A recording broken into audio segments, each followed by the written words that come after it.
ఇప్పటి వరకు ఎవరూ చెప్పని, చాలా మందికి తెలియని, బ్రిటిష్ కాలం నుండి ఇప్పటి వరకు కూడా ఉన్న కాపులలోని కొందరిని విత్ ఎవిడెన్స్తో సహా, అంటే పుస్తక ఆధారాలతో సహా మేము ఆ ఎపిసోడ్లో మీ ముందుకు తీసుకురావడం జరిగింది. నిజంగా యుద్ధ యోధుల నుండి ఈనాటి వరకు ఒక అనిర్వచనీయమైన వ్యాపారులుగా, ఉద్యోగులుగా ఏ ఏ దేశాల్లో, ఎన్నెన్ని రంగాల్లో, ఏ ఏ స్థాయిల్లో ఉన్నారో చూస్తే ఆశ్చర్యం కలగలేదు ఆ ఎపిసోడ్ అంతా. ఆనాటి నుంచి ఈనాటి వరకు కాపులు సమాజంలో తమకంటూ ఒక వ్యవస్థను నిర్మించుకుని వారు ఎదుగుతూ తమ వంతుగా సొసైటీకి కూడా కాంట్రిబ్యూట్ చేస్తూ వస్తున్నారు. అదే విషయాలని నేను ఆనాడు నిక్కచ్చిగా ఉన్నది ఉన్నట్టుగా చెప్పడం జరిగింది. అయితే చెరిపితే చరిత్ర చెరిగిపోదు. నేను ఈ వీడియో రిలీజ్ చేసిన తర్వాత కొందరి నుంచి ప్రశంసలు వస్తుంటే మరికొందరి నుంచి ఊహించని విమర్శలు. నీ కులం ఏంటో ముందు చెప్పు అని నన్ను అడుగుతున్నారు.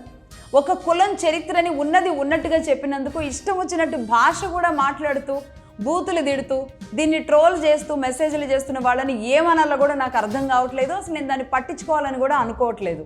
రైట్? ఇక నా కులం అయితే ఇక నిజానికి అప్రస్తుతం. ఆ అవసరం వచ్చినాడు, ఆ అవసరం ఉంది అనుకున్న నాడు ఖచ్చితంగా నేనే చెప్తాను. ఓకేనా?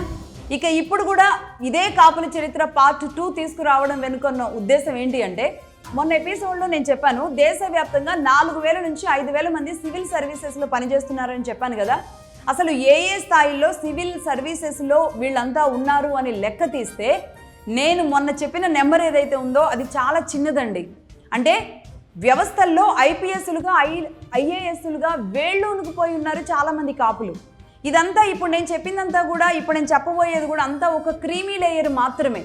అంటే ఉన్నత, అత్యున్నత స్థానాల్లో ఉన్న వాళ్ళ గురించి మాత్రమే నేను ప్రస్తుతానికి చెప్పబోతున్నాను. ఇక ఆ తర్వాత 2nd grade, 3rd grade, 4th, 5th ఇలా గ్రేడ్స్ వారీగా అనేక ఉద్యోగాల్లో ఉన్న వాళ్ళందరినీ కూడా కలుపుకుంటే భారతదేశంలో మొత్తం కూడా చాలా ప్రదేశాల్లో కాపులే ఉన్నారు. అలాగే జడ్జిలుగా ఉన్నవాళ్ళు కూడా ఉన్నారు. అంటే ప్రస్తుతానికి కూడా చాలామంది జడ్జిలు ఉన్నారు. ప్రస్తుతం ఉన్న జడ్జిల గురించి మాట్లాడకూడదు కాబట్టి జడ్జిలుగా పనిచేసిన వాళ్ళ లిస్టు మాత్రం ప్రస్తుతానికి తీసుకోవడం జరిగింది.